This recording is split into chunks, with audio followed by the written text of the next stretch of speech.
Baik, bismillahirrahmanirrahim. Assalamualaikum warahmatullahi wabarakatuh. Alhamdulillahirrabbilalamin. Assalatu wassalamu ala asyrafil anbiya wal mursalin. Wa ala alihi wa sahbihi ajma'in. A'udzubillahi minasyaitonirrajim. Bismillahirrahmanirrahim. Rabbi shrah li sadri wa yassir li amri wa halul 'uqdatam min lisani yafqahu qawli. Bismillahirrahmanirrahim. La ilaha illa anta subhanaka inni kuntu minaz zalimin. Alhamdulillah, terima kasih banyak Om Jovan atas kesempatan yang telah diberikannya. Ya, jadi memang alhamdulillah ini adalah pertama kalinya kita berbagi cerita, sharing story via live Telegram. Nah, jadi tentu saja akan ada banyak kekurangan dari penyelenggaraan sharing story kita malam ini, kawan sekalian. Mudah-mudahan nanti kita akan bisa secara rutin ya untuk sama-sama berbagi cerita di live Telegram ini ya, karena memang insya Allah buat tahun 2022 ini kita sedang terus melakukan improvement ya. Kita juga ngajak teman-teman yang lain supaya juga bisa turut memberikan sumbangsihnya ya, supaya komunitas kita sharing story atau berbagi cerita ini bisa semakin berkembang lagi gitu ya. Nah, salah satu dari upaya untuk terus memajukan komunitas kita ini adalah insya Allah akan terus kita lakukan secara rutin sharing story setiap Jumat malam ya, sepekan sekali ya. Karena memang sekarang alhamdulillah sudah ada teman kita ya, salah seorang rekan kita yaitu Bang Zulkarnain, ya Abang Zulkarnain, beliau juga insya Allah nanti akan secara rutin ya bareng-bareng dan kita berbagi cerita. Nah, dengan tambahan power dan kekuatan ini, mudah-mudahan kita bisa secara rutin ya sepekan sekali berbagi cerita gitu.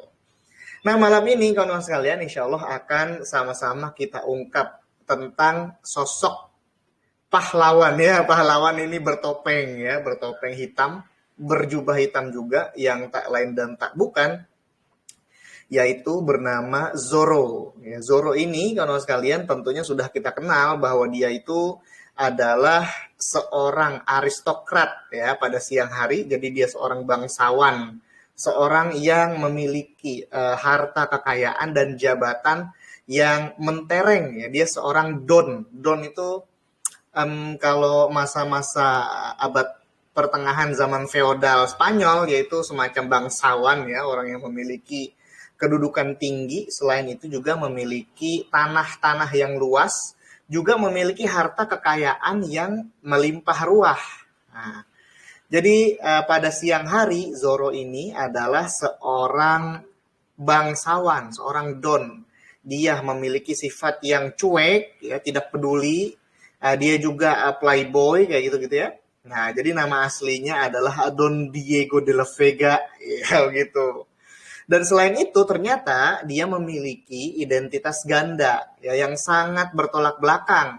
Jadi ketika siang ya namanya Suprapto, ketika malam ganti jadi Suprapti gitu ya, bukan begitu ya, bercanda.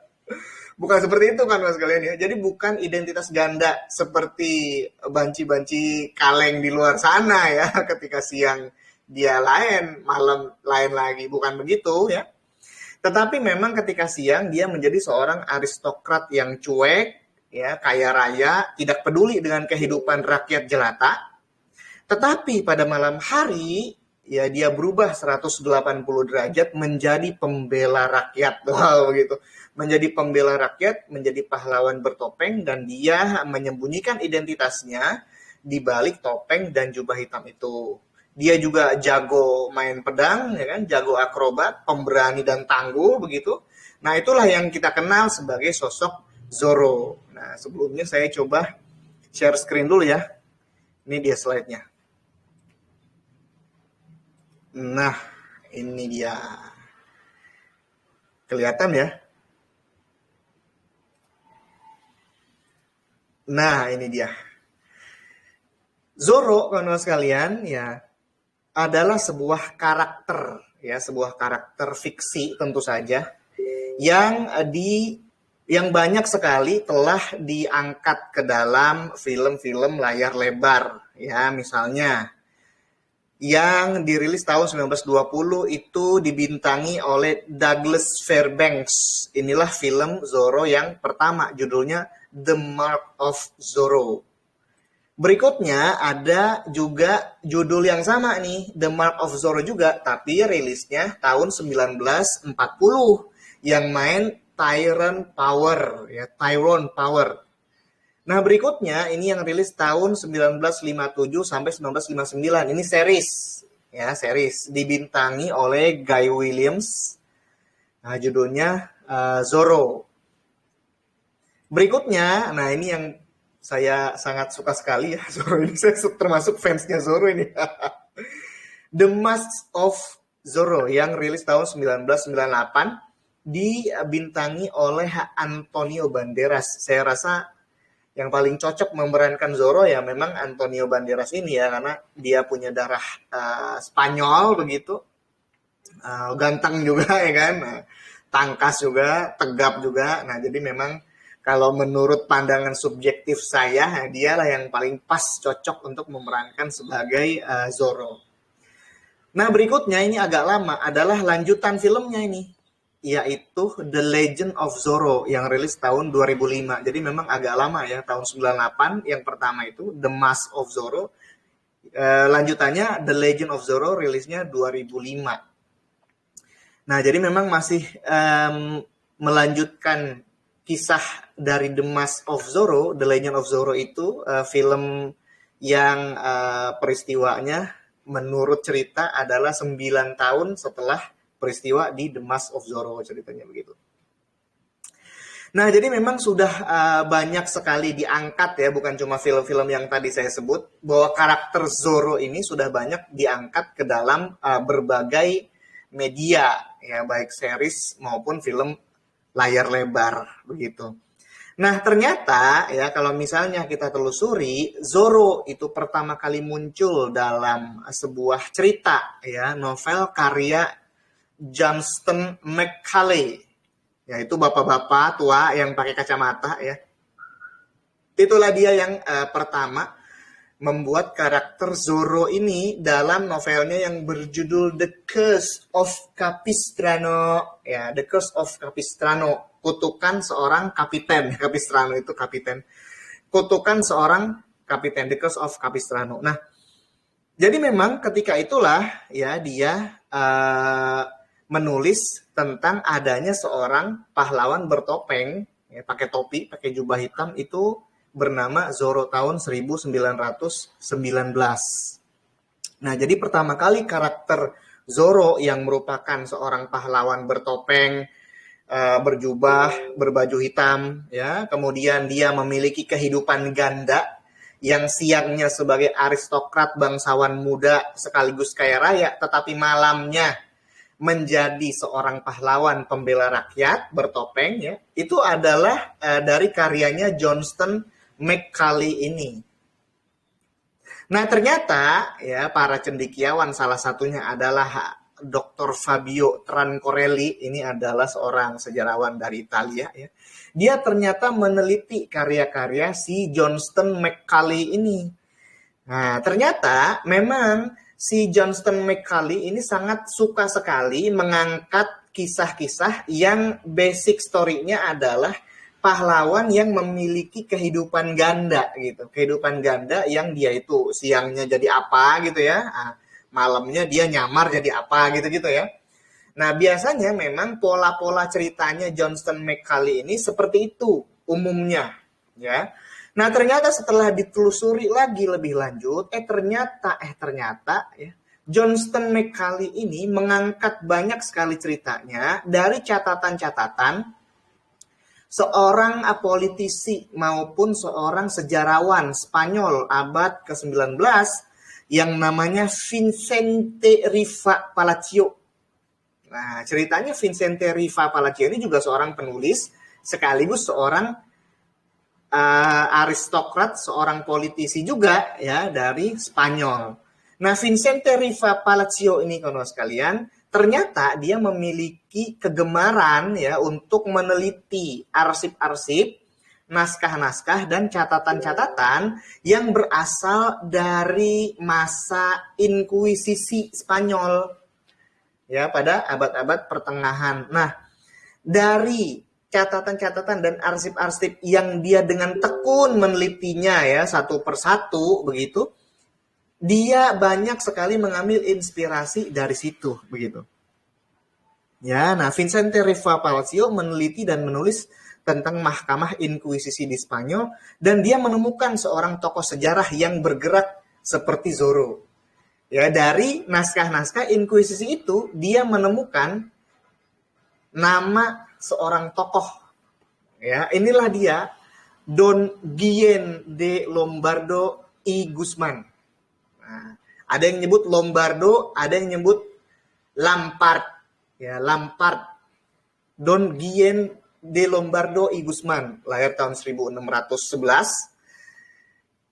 wafat tahun 1659. Nah, ketika menulis tentang Guillén Lombardo inilah, Vicente Riva Palacio menamai salah satu bab dalam bukunya dengan judul Zorro y Lobo. Ya, jadi Zorro itu artinya rubah atau musang gitu loh ya. Lobo itu serigala. Nah, pada tahun 1872 buku itu terbit dengan judul Memorias de un Impostor. Ya, jangan inget game apa itu ya. Don Guillén de Lampard. Ya. Buku inilah yang di kemudian hari menginspirasi Johnston McCulley menulis The Curse of Capistrano. Nah, lukisan ini, kalau sekalian, adalah lukisan karya Peter Paul Rubens yang konon seperti inilah ya ilustrasi dari Guillén de Lombardo y Guzmán. Kalau kita mau tebak-tebakan misalnya, ya kira-kira Guillén de Lombardo y Guzmán ini kira-kira orang mana? Ya, ya tentunya kita akan menjawab orang Spanyol dong, gitu ya. Oh ternyata bukan, orang mana? Orang Meksiko dong, kan biasanya ya kalau misalnya Zorro itu settingnya biasanya Spanyol gitu atau Meksiko gitu ya, karena memang ketika itu Meksiko kan dikuasai oleh kerajaan Spanyol begitu. Apakah dia orang Meksiko? Ya, ternyata bukan. Ya. Lalu dia orang mana? Apakah orang Sunda? Ya? Orang Batak kali begitu? Ternyata bukan kawan sekalian ya.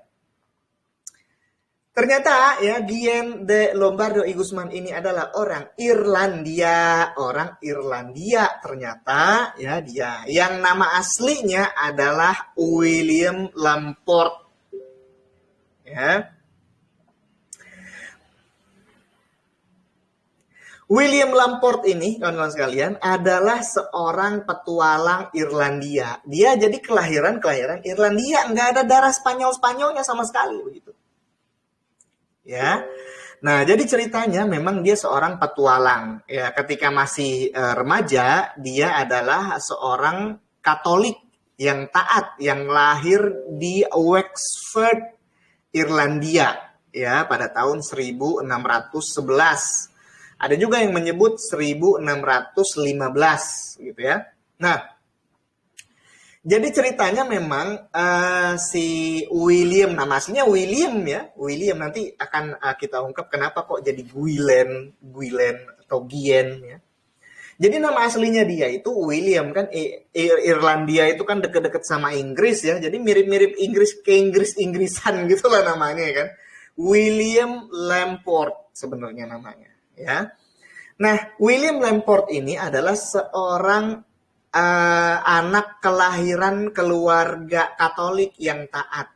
Jadi dari kecil memang dia sekolahnya itu di gereja, ya sekolah Katolik. Nah karena dia menjadi seorang Katolik yang taat, semakin dia tumbuh menjadi besar, menjadi remaja, itu dia menjadi aktivis agama Katolik begitu. Nah, dia kemudian melanjutkan pendidikan di Inggris, ya di London ya di London ceritanya dia menjadi siswa dari gereja Katolik juga. Nah, tetapi kawan-kawan sekalian, pada masa hidupnya si William Lamport ini, yaitu pada abad ke-17 Masehi ya, ternyata memang di London itu hidup sulit bagi orang Katolik. ya, karena memang ketika itu yang namanya kerajaan Inggris ya umumnya sekaligus ya kekuasaan tahta kerajaannya banyak dipegang sama orang Protestan begitu. Sehingga orang Katolik itu ya ditekan Misa, gitu kan ya. sorry Misa, Ya, potong. siap. Kedengeran nggak? Slide-nya memang belum ganti atau Emang belum ganti? enggak? Maksudnya slide-nya memang belum ganti atau emang belum ganti?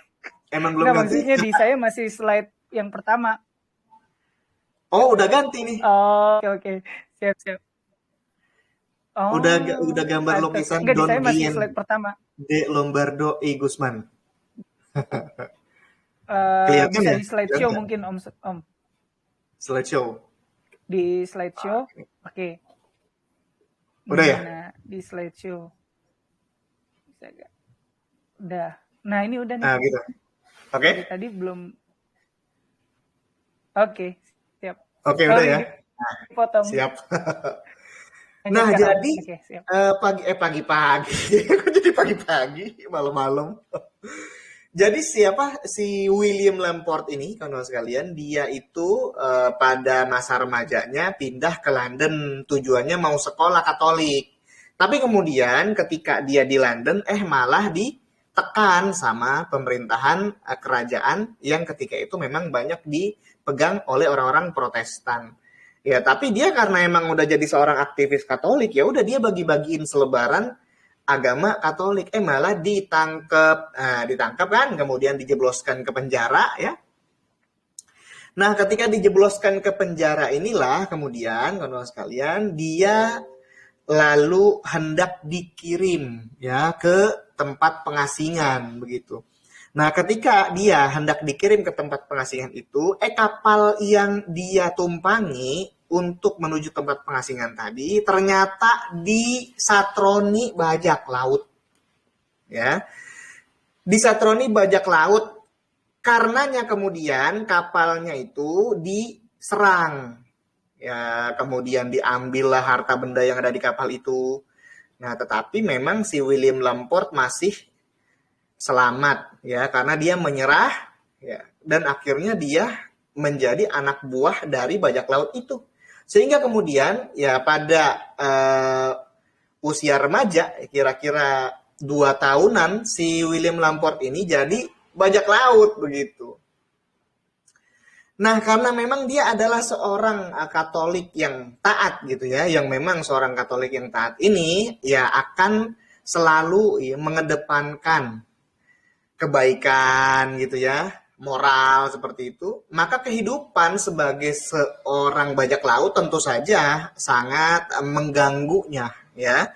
Karenanya kemudian kawan-kawan sekalian, ketika mendapatkan kesempatan dia nyebur ke laut ya, kabur gitu ya dari si para bajak laut ini sampai kemudian dia terdampar di pesisir utara Spanyol.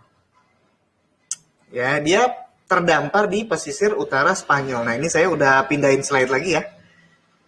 Nah, dia kemudian terdampar di pesisir utara Spanyol.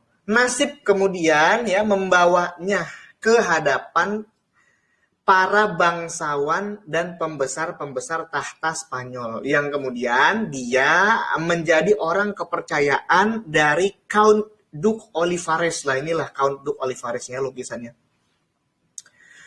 Nah,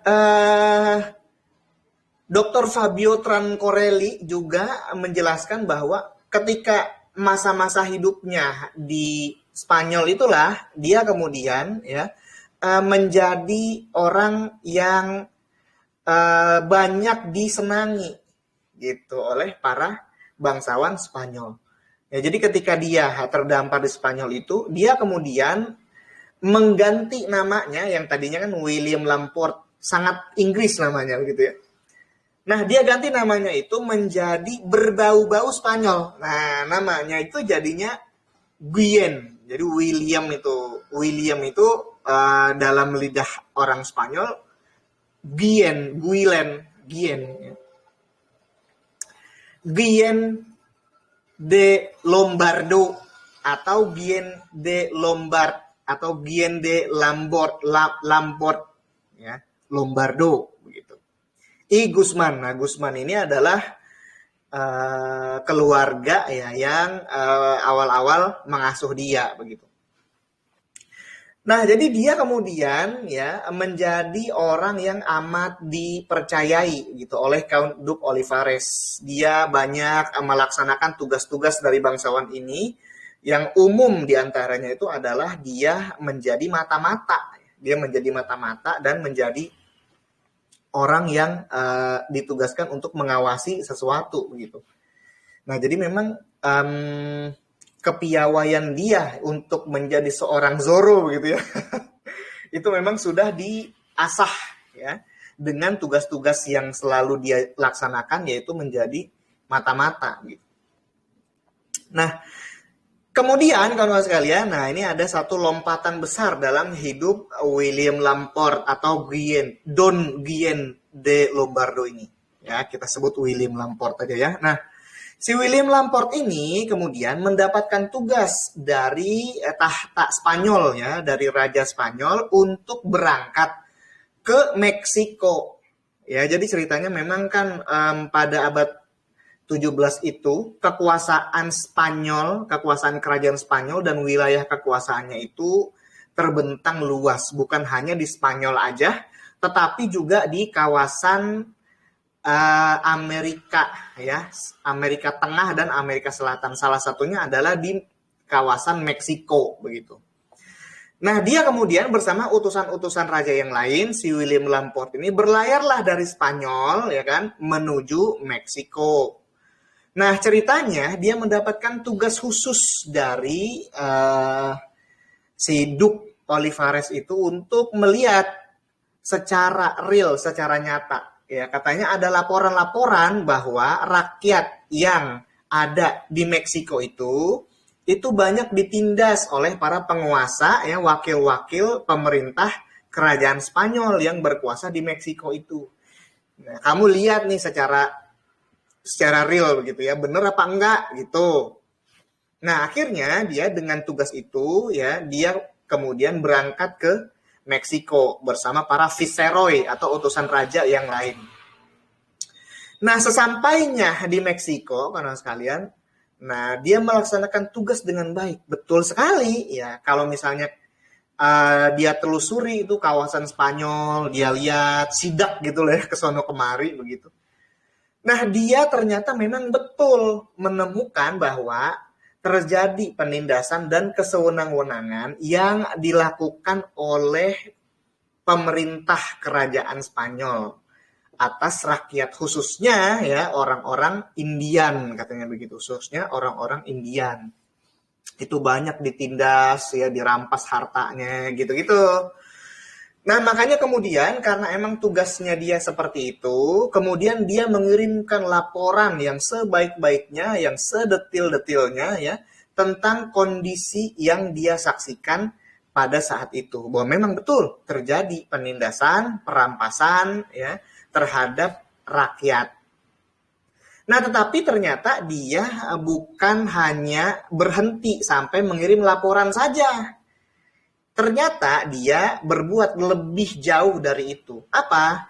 Yaitu dia berencana untuk menggerakkan sebuah revolusi yang akan mendongkel pemerintahan status quo dan akan mendudukkan dirinya sendiri ya bagi tahta ya kerajaan Spanyol di Meksiko itu. Jadi dia ingin mendudukkan dirinya sendiri di atas kekuasaan ya di Meksiko dengan mewakili kekuasaan Raja Spanyol, yaitu Raja Philip IV ketika itu. Nah, makanya kemudian pada fase-fase itulah ya kira-kira tahun 1640-an, fase kehidupannya William Lamport yang seperti si Zorro itu dimulai gitu. Ya, ketika siang dia jadi aristokrat begitu. Ketika siang dia menjadi aristokrat, jalan nggak tuh? Pindah nggak? Masih sampai sini ya sekarang ya. Sepanjang tahun 1640-an, fase hidup Lamport sebagai aristokrat di siang hari dan pembela rakyat di malam hari. Sebentar. Nah, sekarang sampai sini ya. Ya. Nah, sepanjang tahun 1640-an, fase hidup Lamport sebagai aristokrat di siang hari dan pembela rakyat di malam hari dimulai. Nah, pada masa-masa itulah dia kemudian menjadi punya dua kepribadian. Dia jadi kayak punya dua kehidupan gitu ya. Kehidupan di siang hari sebagai seorang aristokrat, ya, sebagai seorang bangsawan. Dan kehidupan dia ketika malam hari, di mana dia melihat secara langsung, ya, melakukan pembelaan-pembelaan secara langsung terhadap rakyat yang ditindas, terhadap rakyat yang dijajah, begitu. Nah, pada masa-masa inilah kemungkinan ya dia ketika lagi menyamar, ya ketika dia keluar malam untuk melihat kondisi rakyat, membela mereka yang ditindas. Nah, pada saat itulah dia menyamar memakai jubah begitu ya, memakai topeng kayak begitu. Nah, jadi seperti itulah kira-kira kehidupan si William Lamport pada kira-kira tahun 1640-an.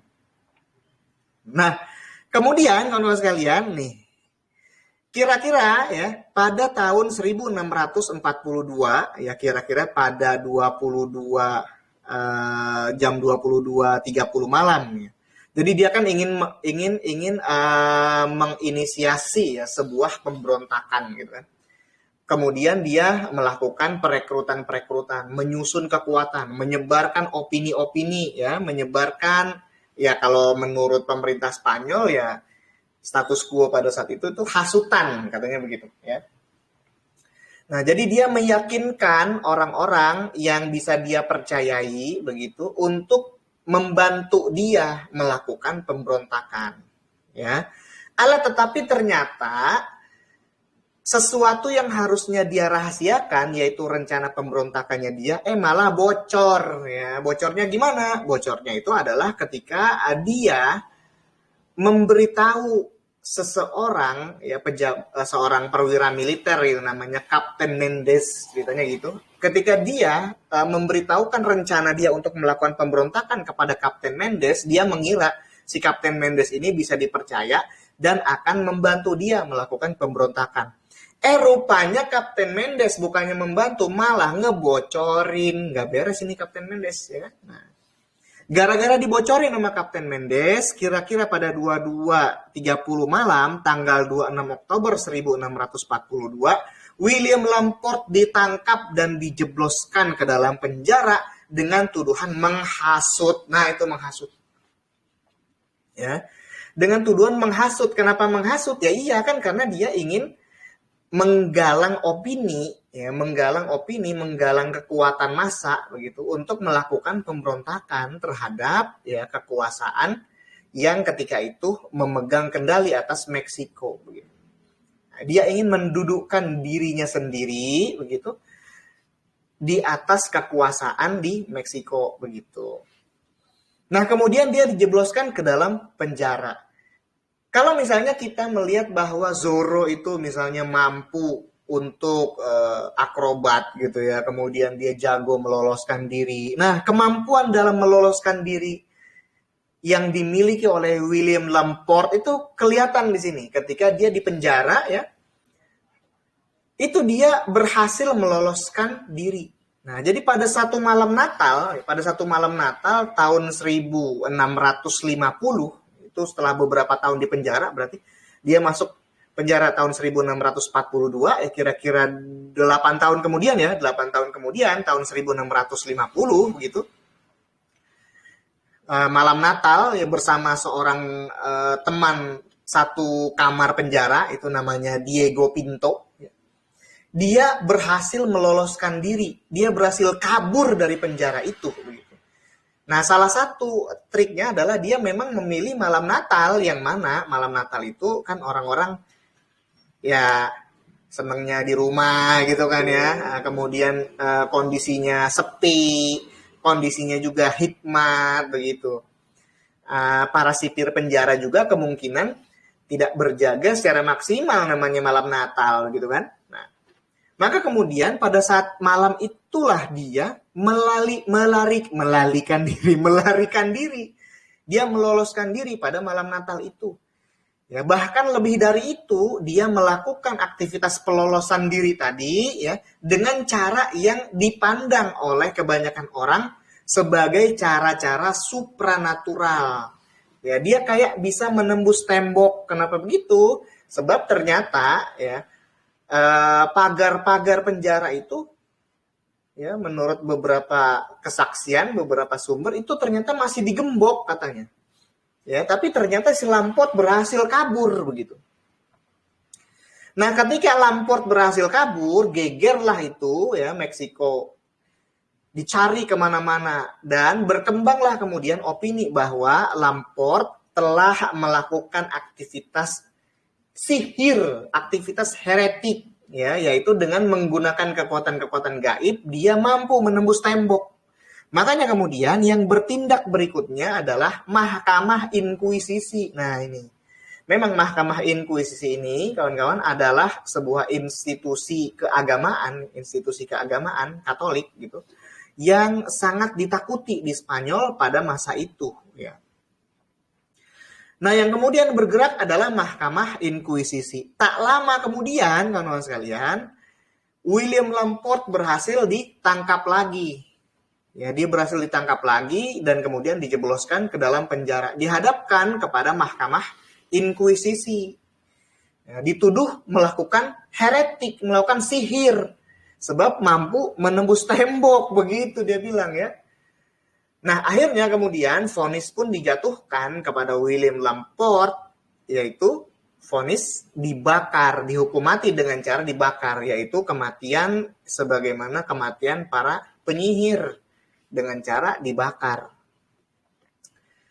Nah, William Lamport kemudian ya pada 1659 dieksekusi oleh Mahkamah Inkuisisi Spanyol dengan cara dibakar, tetapi dia bunuh diri dengan mencekik dirinya sendiri begitu ya. Nah, ini gambarnya adalah gambar patung William Lamport yang ada di semacam alun-alun ya di Spanyol. Itu ada tugu namanya Angel of Independence ya, semacam tugu, di puncaknya itu ada patung malaikatnya. Nah, salah satu patung-patung yang ada di sekitaran tugu itu adalah patung si William Lamport ini ya. Dia dikenang sebagai orang yang telah berhasil menyusun sebuah deklarasi atau proklamasi revolusioner yang menghormati hak-hak rakyat kecil jauh sebelum Declaration of Independence Amerika ya berhasil ditulis oleh para founding father Amerika, yang katanya Declaration of Independence itu kan menjunjung tinggi hak-hak rakyat, hak-hak manusia ya, hak asasi manusia begitu katanya. Nah, ternyata kira-kira beberapa ratus tahun ya sebelum canangkan Declaration of Independence, William Lamport sudah menulis rumusan-rumusan seperti itu. Bahkan deklarasi proklamasinya si William Lamport ini digantungkan di pintu katedral itu ketika dia melarikan diri dengan cara seolah seperti menembus tembok itu. Nah, dari sini, dari kisahnya William Lamport inilah kawan-kawan sekalian, Johnston McCulley itu menciptakan sebuah karakter dalam novelnya, yaitu si Zorro tadi. Nah, ibaratnya ini adalah jadi basic story dari si Zorro. Jadi figur historis dari si Zorro itu tadi, begitu.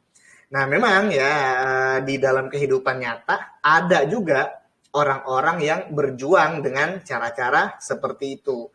Kalau dalam peradaban Islam misalnya, ya kita bisa melihat salah satunya ini adalah Abdullah bin Al-Mubarak. Imam Abdullah bin Al-Mubarak, beliau adalah seorang ulama, ya. Seorang ahli tasawuf juga. Beliau adalah muridnya Imam Abu Hanifah.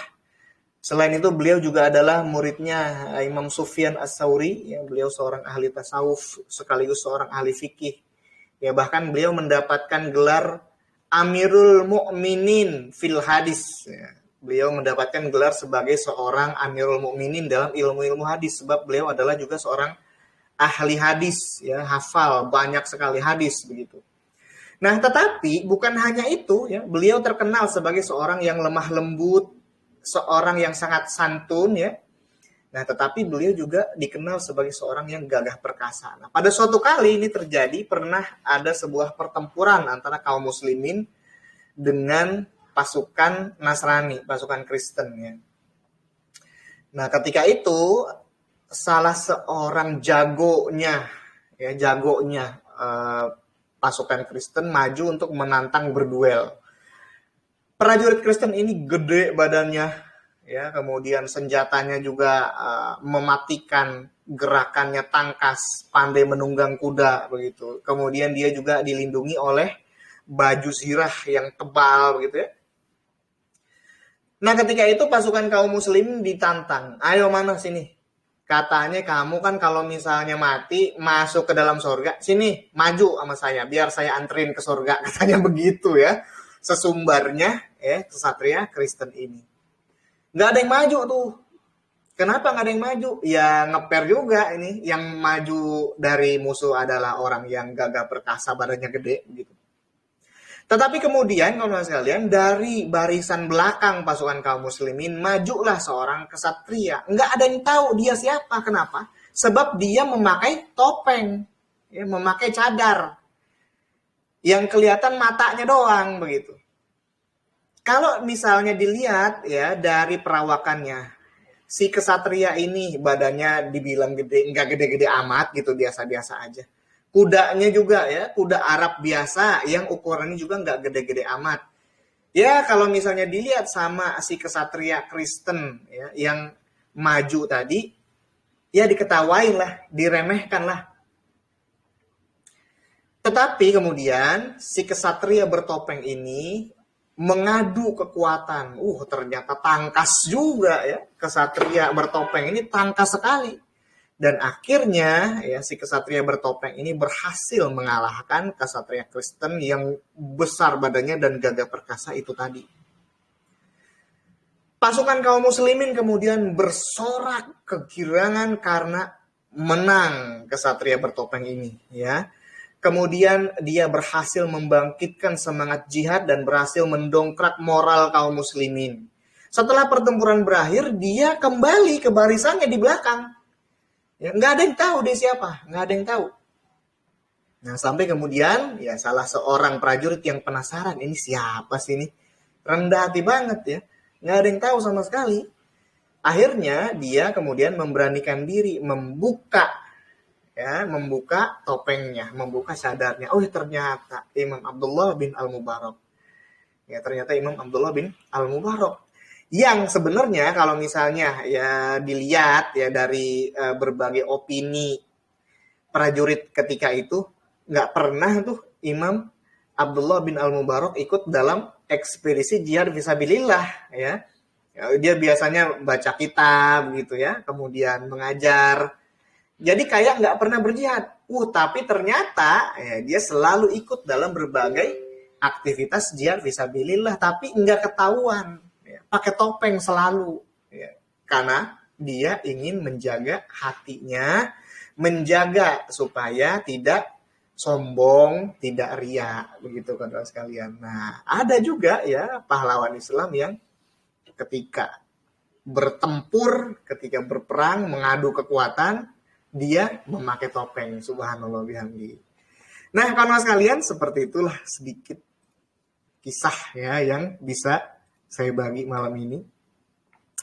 Mudah-mudahan ada hikmah yang bisa kita petik. Sesuatu yang sangat penting yang ingin saya garis bawahi adalah kerendahan hati akan selalu membuat kita menjadi orang yang luar biasa ya. Jadi memang nggak usah sombong ya, nggak usah agul kalau kata orang Sunda ya. Sebab kerendahan hati itulah yang akan membuat kita dimuliakan di dunia dan di akhirat. Demikian story malam ini kawan-kawan sekalian. Mudah-mudahan ada manfaat dan hikmah yang bisa kita petik. Bila taufik wal hidayah. Assalamualaikum warahmatullahi wabarakatuh. Saya kembalikan kepada Om Jovan. Waalaikumsalam warahmatullahi wabarakatuh.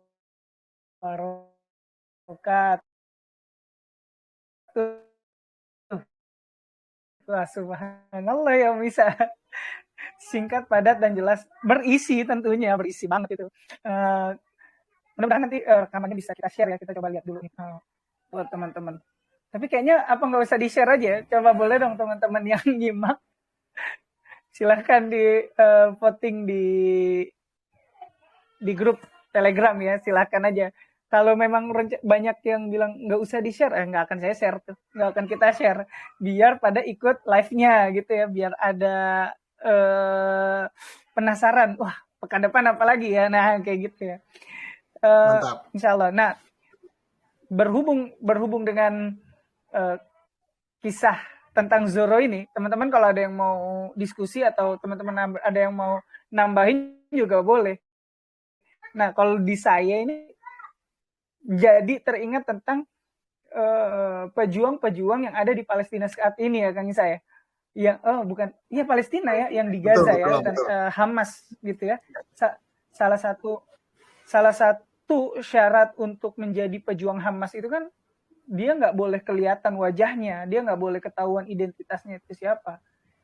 Satu, untuk menjaga ketawaduannya agar tidak ujub gitu ya. Wah, ini gue nih yang Betul. ngalahin tentara Israel gitu ya, kurang Ya. lebih ya. Nah, ini hampir sama seperti kisah Imam dan atau ada juga pahlawan bukan, kalau Zoro itu bisa dibilang fiktif gak sih? Fiktif ya, Fiksi, Kang betul, saya betul. kalau Zoro ya. Ya. Zoronya fiksi, tetapi William Lamport-nya sejarah. Iya fiksi ya. Ya. Oh, Zoronya fiksi tapi